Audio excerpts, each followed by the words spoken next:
This is a mini meditation guided by Bombas. Repeat after me. I'm comfy. I'm cast for 20% off your first purchase. Suspicions that you had that you were still in EAS.com/ACAST and use code ACAST at checkout.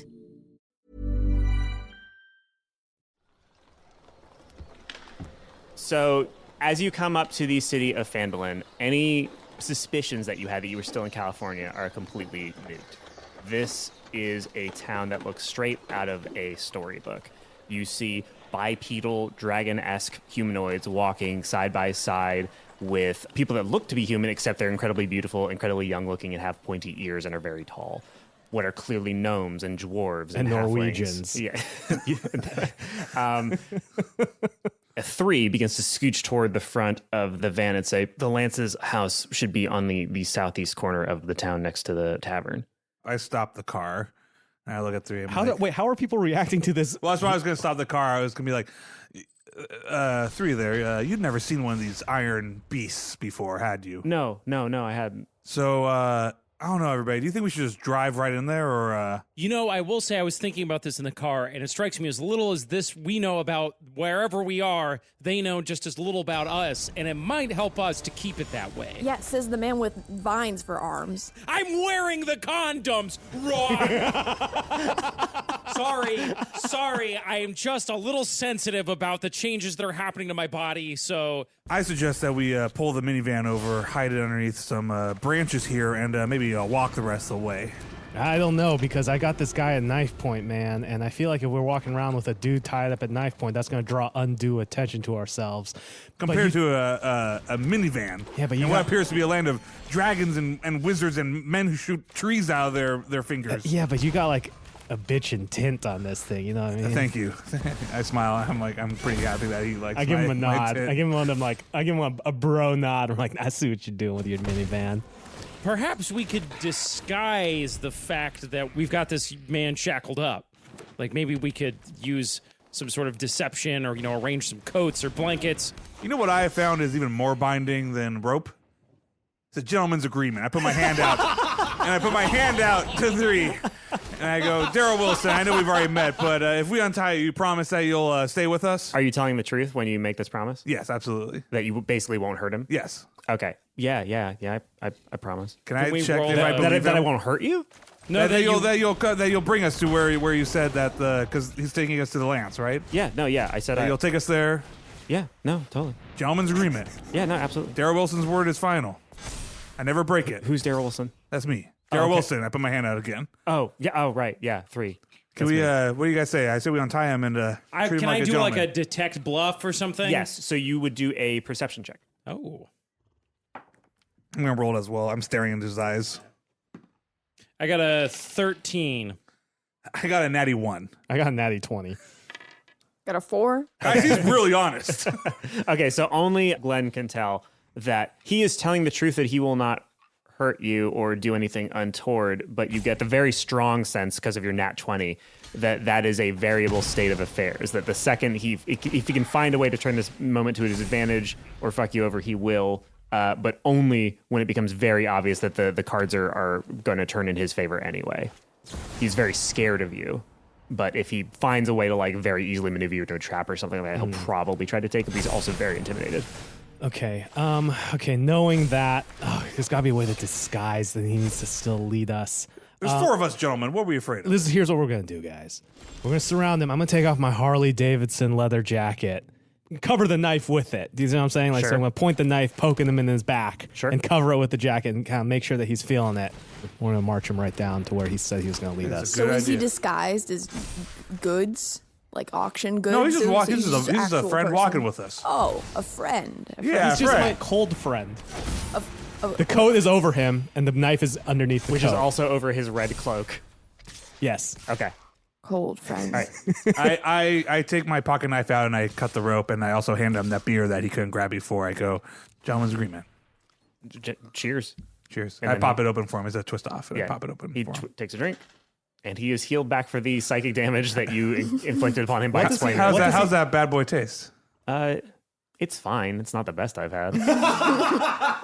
All right. I'm very hurt by this. You take 1d6. Yeah, I would like to take psychic damage, actually. Yeah, you take 1d6. Okay, it's a 2.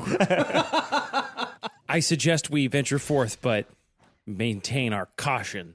For who knows what we shall find in these strange lands. And really quick, I'm going to grab the rest of it from him. So I'm going to take a swig as well because I'm super low on health and I could use the hit. I'm going to heal back for 4, baby. And I'm getting a little bit buzzed, which, to be fair, for Glenn Close, right in the pocket, baby.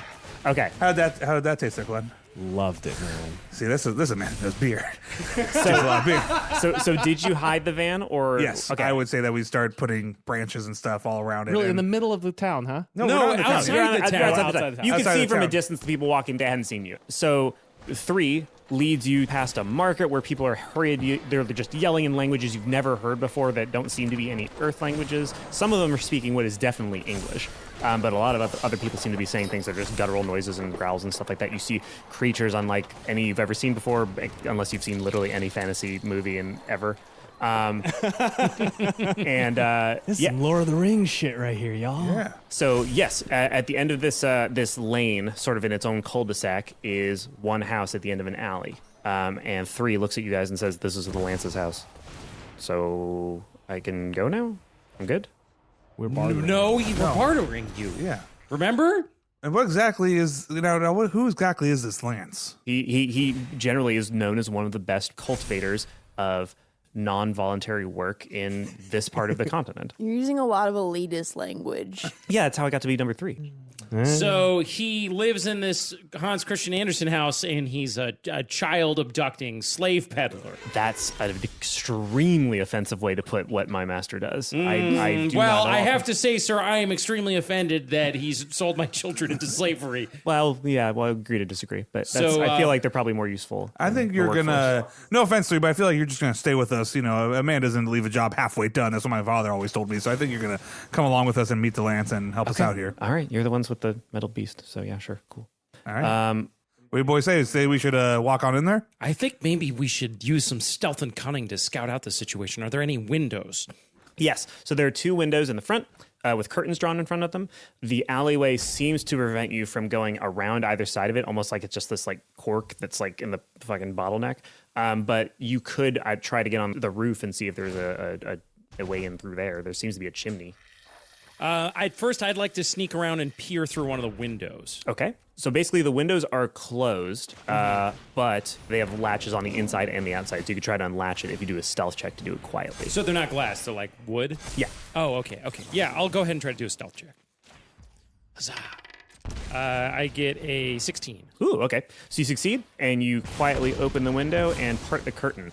And inside, you see that the house is actually a lot bigger than you thought. Not like a TARDIS, but it's just very long. Like the alley probably went on for another like 30, 40 yards. Or no, it's like a football field. Another like 30, 40 feet. And his house is just this very long, almost like train car-esque structure. There doesn't seem to be anybody in the front room, but there's a hallway going down to a bunch of smaller rooms off to the side on either end. Almost like kind of looks like a prison cell. Hey, Henry, what do you see in there, buddy? I relay what our kind DM just told me to them, and I say, I don't see anyone in there. I think rather than make our presence known, we should just go ahead and sneak on in and see what we can see. Perhaps our children are still in one of those. There's sort of offshoot rooms. It seems like maybe quarters for purloined persons. I asked 3 because he mentioned that there was like a log, right? Some sort of log book that we were Yes. going for. Where would that log book be? It would almost certainly be in the Lance's office. Where's that? At the back. Gentlemen, why are we sneaking around here? I mean, we may disagree with the Lance's business practices, but this is you of all people. I feel like would have been accepting of other cultures, and I feel like we should go talk like a gentleman here and talk like a businessman. So I start walking towards the front door. Okay, I kind of let loose a little bit on Daryl here for a second. Okay. Henry Oak's fragile temper cracks for a minute, and I say, listen up, you big alpha jock piece of shit, bozo! These are fucking kids we're trying to get back, so fucking cool it with your fucking dick swaggering nonsense. I'm not having none of it. We were gonna be cool, and we were gonna be calm, and we were gonna fucking get our kids back, and then we can worry about your fucking my dad's words on our dick bullshit, mister. So fucking cool it. So Sarah roll, Wilson roll, is- roll stealth with disadvantage because you just yelled this after opening a window. I got a 12. You got to roll again and take the worst. Oh shit. Well, that's not good. What is that? 18. Oh, okay. Okay, So it's 12. Okay. So you don't notice any change. You hear the echo sort of go through the alley, and then it dissipates. Darrow Wilson stares at Henry and just shakes his head, and I knock on the door. Okay, all right. I got 3 with me, by the way. Yes, 3's right Yeah, next I walked to you. to, and I go, Darrow Wilson here. I knock on the door. Okay.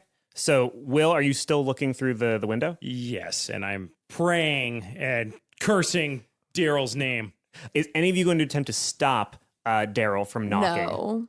physically? I was really scared of him after I went on my tirade, so I was just kind of waiting to see what he would do. So I didn't get a chance to look, stop my him. reasoning here is I think one way or the other, they're going to catch us. And I feel like we're going to put ourselves in a better standing if it's like, hey, hello, gentlemen. You have our children. We would prefer to have them back as opposed to being caught like trying to steal them. So I knock as a straightforward gentleman that I am. Okay, so before he does that, are you saying you sneak in, Ron? I just opened the door. So you just open. So you're knocking on an open door. I say You knock and then you open the door for I him? sit there waiting, and the door just swings open. I look over and I see Ron opening the door. I go, that's not the purpose of knocking. I didn't think he'd already knocked. Okay, so it was going to be just Will that saw this first, but now that the door is open, everyone sees it. So they see a door at the very end of the hallway open up, and a man who basically looks very tall and gaunt and human, but a bit sort of older, walk toward the door with a massive like crossbow that he's holding with both hands, just holding it in front of him, and he says, "What the hell do you want?" Hi, I'm Darrow Wilson. I take a step forward and I put my hand out. You have 5 seconds to step back and let my son go. Oh, 3 here is not under any distress whatsoever. He actually led us over here. He said that you could help us with a little business arrangement. That being that you have our children, and I pull my axe out.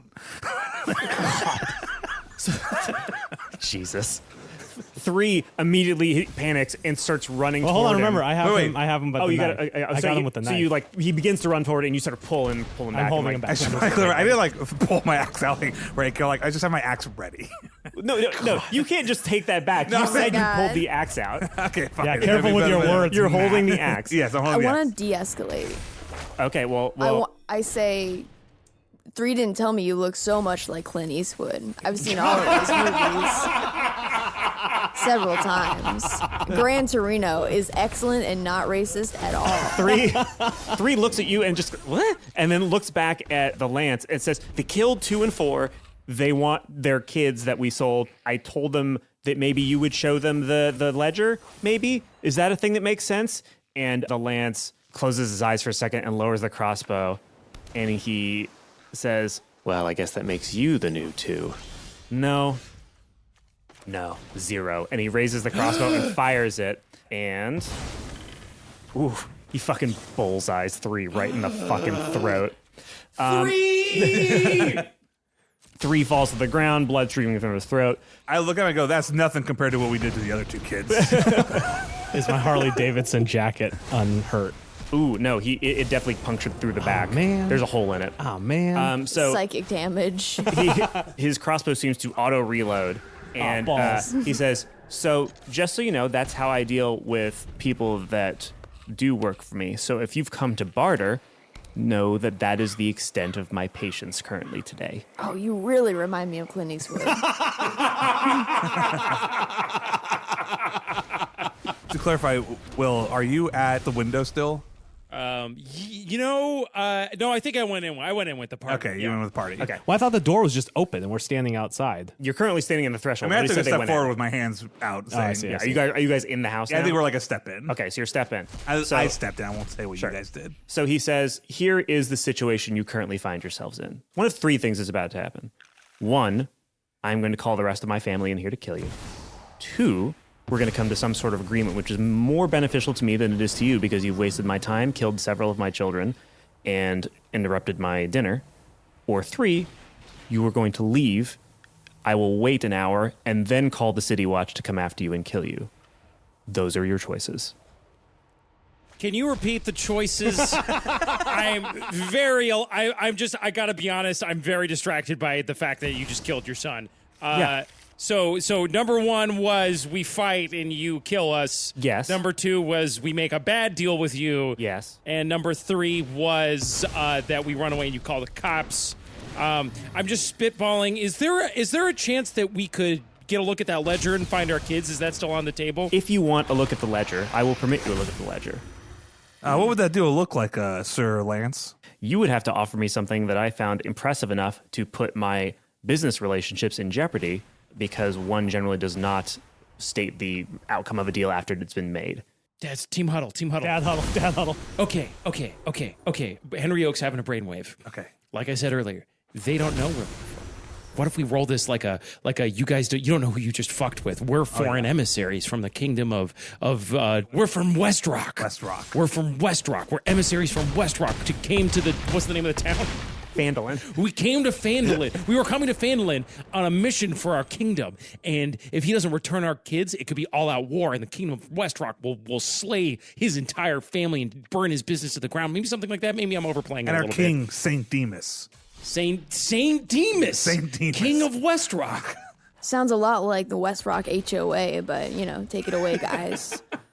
And then maybe we could use that as a sort of intimidation, a way to advance our parlay. But maybe, and again, I'm just having another brainwave here. Maybe we have an artifact from West Rock that is like very valuable. That would be like a symbol that he could show when our army comes through, and then we would pass him over, and he would have we're a war party. We're scouts for a war party from West Rock. And if he has that symbol when our army comes in, we'll someone else should do the persuading, because I feel like I'm doing a bad job. But he'll be able to show it to them and then be a favored status when we conquer this land. I think I dig where you're going, man. I think I got this. Because I have pretty strong performance and persuasion. Yeah, so this would be a persuasion check. So what is the object? I was going to suggest I do have a spare soccer jersey in my Jansport that has the doodler on the back. So we could be like, this is a uniform of our people. And when our army comes, you could use it for safety. I think your child, by the way, drew that.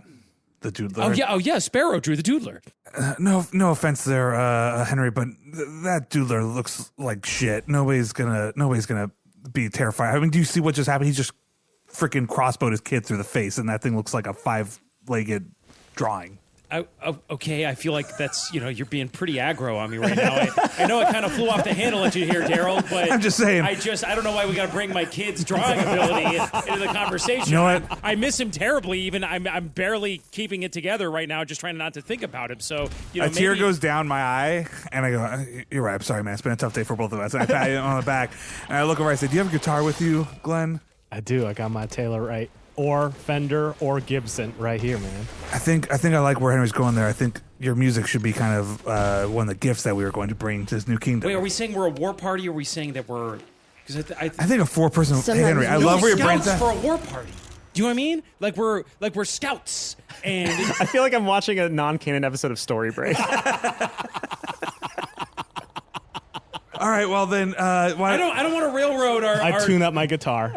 I just don't feel like this is a music kind of guy. Where I just don't feel like this guy pumps a lot of tune skis. I go ahead and I turn and I puff my chest out and I stand up as tall as I possibly can. What's your persuasion? My intimidation is +1 and my persuasion is -1. Mine So would my be persuasion performance is +5. I think we should let him do Yeah, the no, persuasion. I snap to Freddie, who's going to start playing.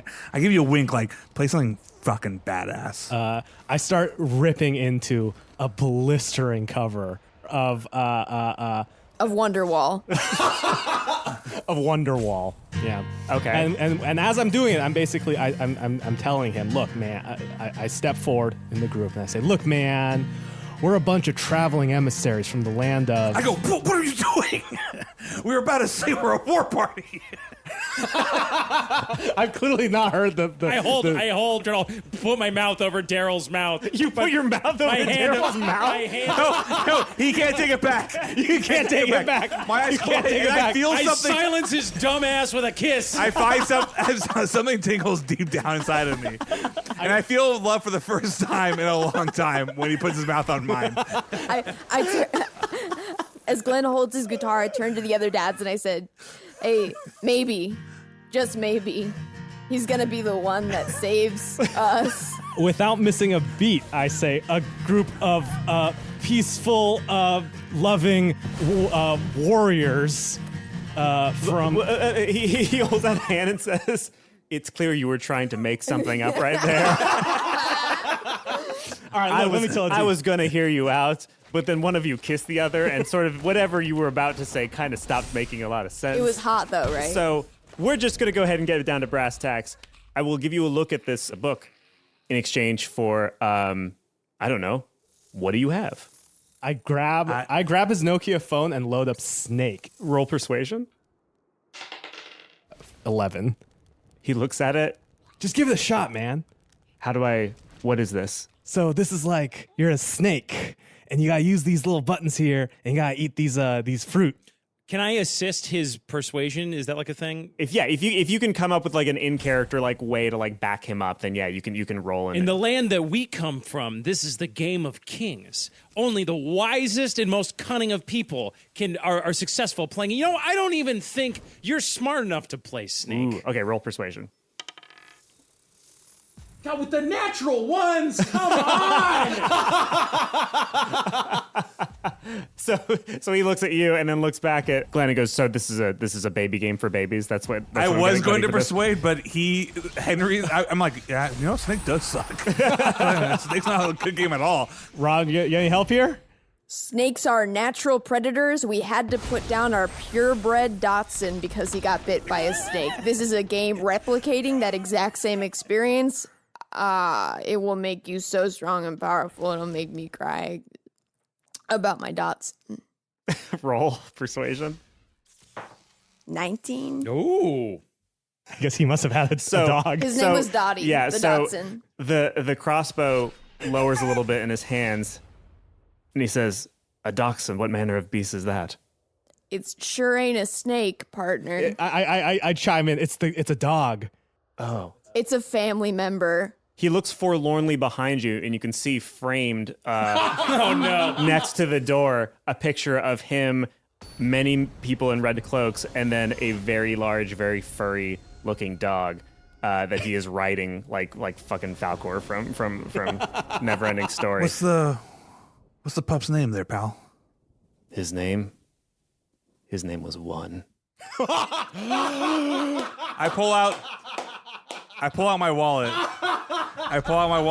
And I open up to my pictures, and I look at the one of Carol really quick, and I sigh, and I flip it over, and I got a picture of me and Grant getting our puppy, Lincoln, and I hold it up to him. I go, "This little buddy's Lincoln." That guy next to him, my son, his name's Grant. I've met him. Want to tell us where he is by any chance? Where is Lincoln? Grant lost him. Your son lost Lincoln? Did. Your son sounds like an irresponsible sack of shit.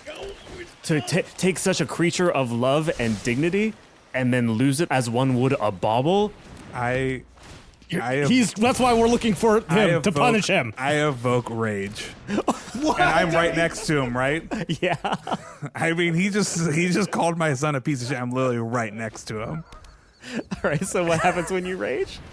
I mean, you can tell me I'm gonna axe this guy unless like we're just going to. So I mean, he's basically seeing you get angry. All Yeah. he's doing is seeing you get angry. Yeah. Wait. You go. I go. I stopped Daryl with another kiss. I can sense he's blowing it.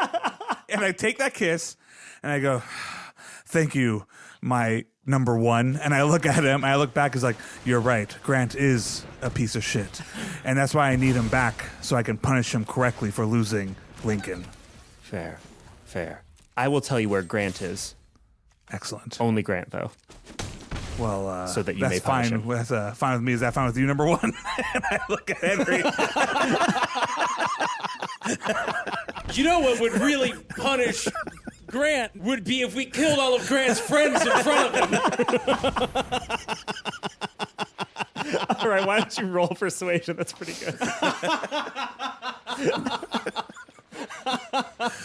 All right, what did I get? I got a 10 plus, 11. He doesn't believe. No! And I look at him. I go, I know it doesn't seem very persuasive. And then I slap Henry on the butt. I go, but seriously, in the same way that we murdered your 2 children and drank their blood, we will murder Grant's friends in front of him before we eat his skin.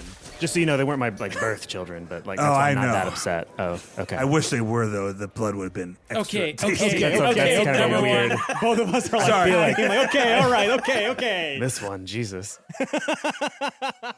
All right. In exchange for a Nokia phone and the So you did promise- like Snake. It's pretty fun, right? I mean, it looks kind of neat, yeah. In exchange for the Nokia phone and a promise that you will kill Grant upon finding him. Well, his friends or him. No, just Grant. I didn't believe that you actually wanted to know about the I see. friends. Oh, I will tell you where the Grant is. I'm in. I mean, if you guys are.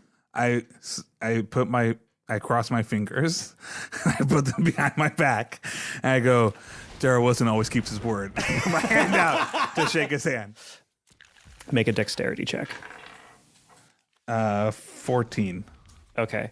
So as you put out your hand to shake it, he takes out a slip of paper from his robe, sort of puts it under your hand, and then before you can pull away, grabs your hand with the hand that has the paper in it, drops the crossbow, Oh, no. takes out a dagger, and cuts your hand, and you bleed onto the paper. Take 1d4 of damage. Ooh.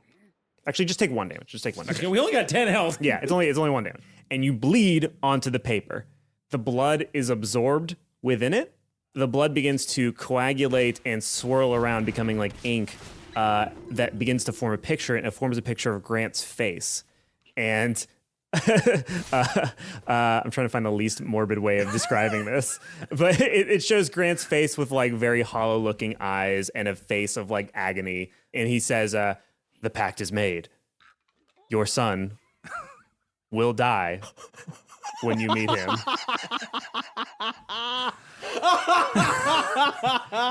You make Good, that's what we wanted. I squeeze Henry's hand, like, because I can't speak. Like, I'm doing everything I can to not hold back tears, and I'm just happy that he spoke, and I just hold his hand and I squeeze it. should you fail to do so, Definitely won't. all of your lives, because I have treated you as a group, you seem to speak for them as the alpha. Yeah, absolutely. All of your lives will be forfeit, will end irreversibly. We know what that means. Okay, just making sure. Oh, you may shit, you may keep this receipt of the pact that we have made, and he hands you the picture. I take out my wallet, which is where I keep all my receipts, alphabetized, and I look at it, and I fold it up, and I slip it in. Is this one of those freaky Harry Potter receipts where the thing is always moving? Yeah, exactly. Oh, man. He's like constantly kind of screaming in horror.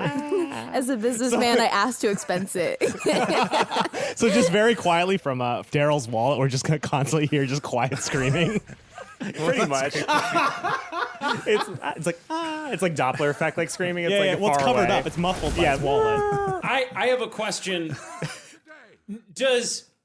If we meet Grant, like the rest of us, Don't ask him now. does that still mean that Grant dies? Like, who does the spell apply to? If any of us meet Grant? The spell applies to you as a group. You have all entered into a group contract. okay. If any one of you should meet Grant and not kill him within 24 hours of confirming that it is Grant. Okay, And just to clarify, like, I mean, because we're definitely gonna do it.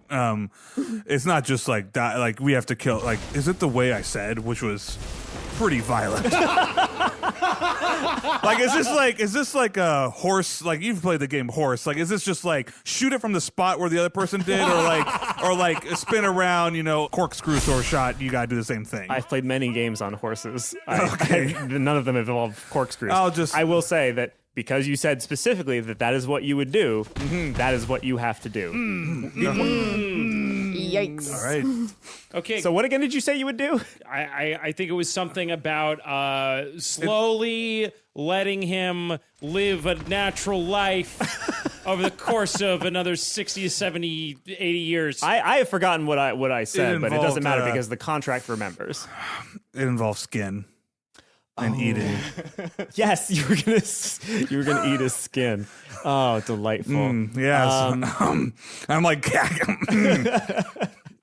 Yeah, so that's perfect. Can we have a look at that ledger? I did say I would show you the ledger. I did verbally say I would show you the ledger. You did, yeah. So he goes back into his room. He comes out with a big old book, opens it to the most recent page, hefts it up, and then shows you and puts his hand over the other names. And you can see. I tried to like nudge his hand. All right, do a dexterity check. That's a 19. Ooh, okay. So here's how we're going to do this. I'm going to write down the information that you see, and I'm going to flash it to you really quickly, and I'm going to flash it back. I'm going to show it to you for exactly till 2 apple. 1 apple, 2 apple. I'm going to show it to you on my laptop, and then I'm going to flash it back. All right, Henry is going to note that at the moment, he is going to draw out his phone. Ooh, okay. And all right. When he sees Daryl making this play, he goes to take a picture of the list. Okay. To try to get everyone's thing. So I'm going to stand behind Matt with my phone at the ready to try to get a photo of this. Okay.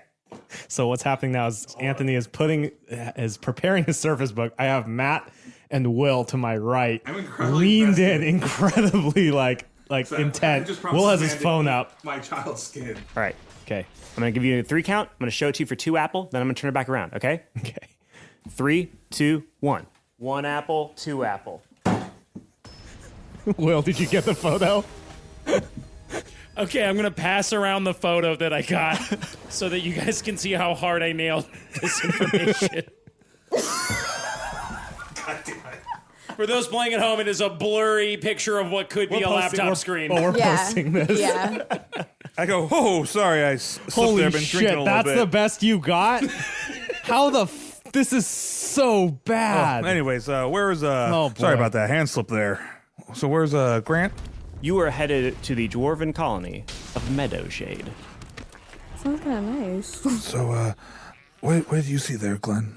So I think I kind of fucked up because I saw that Glenn was in Meadowshade and I thought that was maybe my kid. You know, I gotta admit, a little blurry in terms of the vision because I've been down in so many brewskis on the way in. So I can reconfirm that Grant is also in Meadowshade. I saw a town named Rockport, Rockport? and I think I saw, but now I'm wondering if I just saw Meadowshed because I thought I saw Watershed, but that might just be. Rockport. Sorry, boys, I did my best, but we got one more. We got Rockport Did for you guys sure. see anything? Ron, did you see anything? I was looking the other way. Not on purpose. I just thinking about your missing child made me think about my missing stepchild. I wistfully turned away. I go, thank you so much there, Lance. That's quite fair. I'm really excited to eat my child skin. I hope you enjoy that game of Snake. I will. Yeah. As he's talking to the Lance, I'm going to do a sleight of hand to try to rip that page out of that book. Okay. What the fuck are you doing? Hey, man, it's my kids. It's our kids in there. If any of you have good sleight of hand and are sneaky dudes, Can I see what he's doing? Yeah. it depends on the quality of my sleight of hand roll. Actually, that's true. Go. You roll first. Okay, I have a +2 to sleight of hand. Natural fucking 20. Are you kidding me? Are you fucking kidding I me? want. Can I just say the moment he's doing it though, I kiss the Lance. Oh my god, what the fuck are you doing? This is how we do greetings Yeah, that's how we in do it. West Rock. I kiss him. I go, thank you, as I'm kissing him. Like a full lipped. Yes. He doesn't notice at all. He's so busy getting deep tongued that the sound of Daryl's slobbering jaw overwhelms the sound of the paper getting ripped out of his ledger. And you can see that Lark and Sparrow are in Neverwinter. Nicholas is in Waterdeep. Terry Jr. is in Rockport. And Grant Wilson is in Meadowshade. I'm thinking about Henry when I kiss the Lance. All right. Hey, dads, do we think that Daryl's handshake or his kiss is more trustworthy? What is the truer? I explained to him hastily that this is the manner of greeting and of appreciation of our people. That much is obvious. I think he understood. Given purely how many times you've done it in the 70 seconds you've been in my home. As we exit, we're leaving, right? We're leaving town, heading back to the car. Mm-hmm. I go, everybody, real quick, right before we get to the van, I just want to say that was a team effort out there. And Henry, I want to give you most improved award. I think he did a really great job. And if it wasn't for him, we wouldn't know where our kids are. So let's give Henry a little round of applause. Give a light. Oh, thanks everybody. Sorry I introduced the kissing thing as something we might have to maintain now as part of our cover. It's okay. I think as long as we don't meet the Lance again. You saw the list. Where are we going first, fellas? Well, I would imagine the next thing we should do is gather some intel in town about these different places so we know a little bit more about where we're going so we can make what we in the geology business call a rock-solid decision. All right, so everybody except for Will take 1d4 psychic damage. Jesus Christ, I can't believe it. Will gets 100 XP.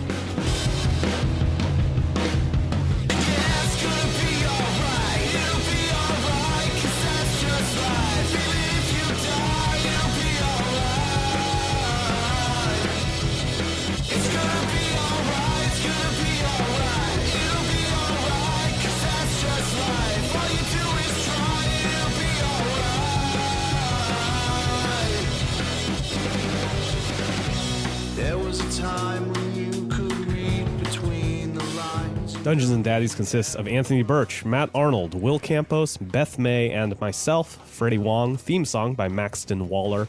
You can follow us on Twitter at Dungeons and Dads, and our Facebook group is at bit.ly/Dungeon Dads.